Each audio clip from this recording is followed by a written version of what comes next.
Olá, hoje, noite de 28 de junho, Dia Internacional do Orgulho LGBT, uma data que marca a celebração, a possibilidade de viver como sempre foram, a possibilidade que algumas pessoas hoje têm de poder assumir realmente diante da sociedade o tipo de relação que elas sempre desejaram ter. Essa data também marca as manifestações nas redes sociais de muitos religiosos afirmando que a Bíblia condena tais pessoas que resolvem exercer a sua liberdade e ter as suas relações de acordo com aquilo que desejam e usam várias palavras duras contra elas. O vídeo aqui não é para falar sobre essas pessoas, eu não vou falar sobre o fã-clube, vou falar sobre Deus e sobre a Bíblia. Depois de muitos anos convivendo com a Bíblia, estudando a Bíblia, eu cheguei à conclusão que ela se contradizia, né? O Deus que é apresentado como o próprio amor, né? Uma parte na Bíblia ele diz que Deus é amor. Parecia não ser plenamente assim na boca dos religiosos, né? Nas palavras que vinham. Alguns textos eram utilizados para mostrar que o amor de Deus não era pleno. Tinham condicionantes, né? Algumas pessoas estavam apartadas desse amor, e uma delas, os homossexuais. Só que depois de um tempo eu tive que me despir de preconceitos, me despir da teologia preconceituosa que existe, né, em torno da Bíblia. Cheguei à conclusão que o erro não está na Bíblia. A Bíblia de fato não se contradiz. A interpretação dela está errada. O caso clássico disso é sobre homossexualidade. As pessoas usam 1 Coríntios, capítulo 1, 1 Coríntios, capítulo 6, versículo 9, como prova incontestável disso, no Novo Testamento. Diz assim: não sabeis que os injustos não herdarão o reino de Deus? Não vos deixe enganar. Os imorais, nem imorais, nem idólatras, nem adúlteros, nem os que se entregam a práticas homossexuais. Dito isto, fatalmente se afirma: relação homossexual é um pecado inaceitável perante Deus. Pergunta que fica: será que é isso mesmo que diz o texto? Será que é o desejo por uma relação com uma pessoa do mesmo sexo o grande problema da questão? Voltemos ao texto. Voltemos de novo ao texto, ele diz assim: não sabeis que os injustos não herdarão o reino de Deus? Não vos deixem enganar. Não serão só os injustos, nem imorais. A palavra traduzida nessa tradução aqui, que diz imorais, em outra diz fornicadores. No dicionário, fornicação tem a ver com relação sexual praticada entre pessoas que não têm um relacionamento estável. Relações heterossexuais. Seria isso, então, uma condenação às relações heterossexuais, a você desejar uma pessoa do sexo oposto? Por diversos motivos lógicos, a gente sabe que não. Não é bem isso. Existia algo mais aí. A condenação que está aqui, tendo as relações heterossexuais nesse texto, são as relações que faltam o vínculo, que faltam o amor. Relações sexuais praticadas de forma estritamente carnal, egoísta, egocêntrica. Essas sim são desaprovadas por Deus e a religião sabe abertamente. Aí,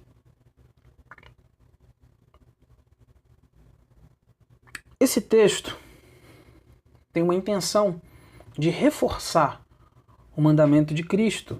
Quando Cristo foi questionado qual era o maior mandamento, ele disse que são dois: amar a Deus sobre todas as coisas e amar ao próximo como a ti mesmo.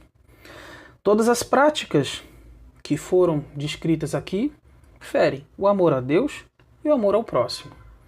Isso fica bem compreendido nas relações heterossexuais. Mas isso assim, mas está falando relações homossexuais diretamente. Sim, agora é preciso analisar o contexto social dessas palavras. Esse contexto social é utilizado em diversas interpretações da Bíblia para saber as diferenças entre o Velho Testamento e o Novo Testamento, porque as palavras de Deus se apresentavam para os hebreus de uma forma e Jesus, quando apareceu, disse outras, disse palavras mais amenas. Muitas vezes se diz que o contexto agora era outro, as coisas mudaram, o contexto social era diferente. Uma coisa que eu estou convencido é que Deus, de fato, não muda. Nós, humanos, mudamos. E Deus passa a dizer um pouco mais aos humanos com o passar do tempo. Analisando o contexto social da época sobre homossexualidade, ficam perguntas que podem ser respondidas facilmente. O contexto social da época permitia uma relação homossexual estável, permitia que se formassem unidades familiares em torno de pessoas do mesmo sexo que resolviam criar filhos, adotar crianças, dividir o amor. Acredito que naquela época, acredito não, isso é fato, naquela época ainda o homem estava praticando a sua sexualidade, não só do ponto de vista homossexual, mas heterossexual, de forma muito carnal. Ainda se dava muito mais ênfase à satisfação física da relação sexual. E isso em meio hétero, muito mais ainda no meio mais coercitivo, que era o meio homossexual. As pessoas apenas se relacionavam para satisfazer aquela necessidade, aquele desejo. E como já vimos, falta algo para Deus na relação. Deus deseja que amemos o próximo como a nós mesmos. Que a relação seja estável, seja uma relação de companheirismo, seja uma relação de troca muito mais profunda do que fluidos e prazer.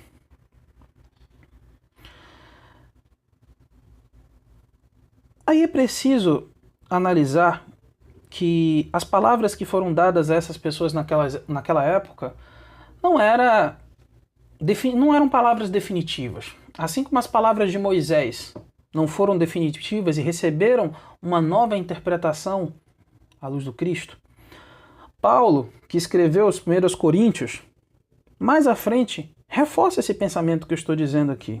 1 Coríntios, capítulo 13, versículo 9 e 10, eu vou ler para vocês. Ele diz assim, 1 Coríntios 13, 9 e 10. Porque em parte conhecemos e em parte profetizamos. Mas quando vier o que é perfeito, então o que é em parte será aniquilado. Paulo aqui assume que ele conhece em parte. Ele fala em parte. E muito mais viria com o processo de evolução da civilização e de aprendizado do próprio homem. Para mim, eu estou convencido, diante da personalidade descrita por Jesus Cristo sobre Deus, de que a maior prioridade dele é o amor.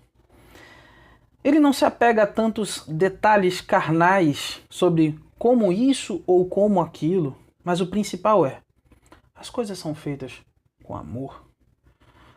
As duas pessoas envolvidas estão unidas em amor. A sociedade evoluiu e hoje nós temos um contexto completamente diferente daquele contexto que Paulo escreveu. Hoje, diante de diversos avanços, diante de várias transformações sociais, a sociedade já permite ou já abre espaço para que pessoas do mesmo sexo possam ter uniões estáveis, possam ter relações registradas em meio civil, possam adotar crianças, possam formar uma família. Aí eu me pergunto, será que Deus é contra o amor dessas pessoas? Será que Deus, vendo que há na relação dessas pessoas do mesmo sexo a mesma atitude sentimental que ele passou toda a Bíblia descrevendo como sendo importante a relação de respeito, de carinho, de fidelidade, de amor? Será que ele condena essas coisas? O próprio Paulo responde isso, e é importante que as palavras de Paulo aqui fiquem como norte para todo o resto dos pensamentos dos cristãos, porque elas foram escritas na Bíblia para que fossem norte. Aqui no livro de Gálatas, capítulo 5, o versículo 22, justamente ele estava falando aos Gálatas, uma congregação que estava num debate sobre novas informações, sobre outros apóstolos, como eu poderia saber quais palavras deveriam serem seguidas ou não. Paulo dá um norte para todo o pensamento cristão. Ele diz, mas o fruto do Espírito é o amor, a alegria, a paz, a longanimidade, a benignidade, a bondade, a fidelidade, a mansidão, o autodomínio. E que fique marcado no final. Contra estas coisas não há lei. Para mim, diante do que foi exposto, está mais do que claro. Deus não condena o amor. Deus condena qualquer tipo de prática sexual feita de forma egocêntrica, feita de forma gananciosa, feita de forma estritamente carnal. Toda e qualquer relação que tenha como norte o amor, como disse Gálatas 5:22, contra isso não há lei.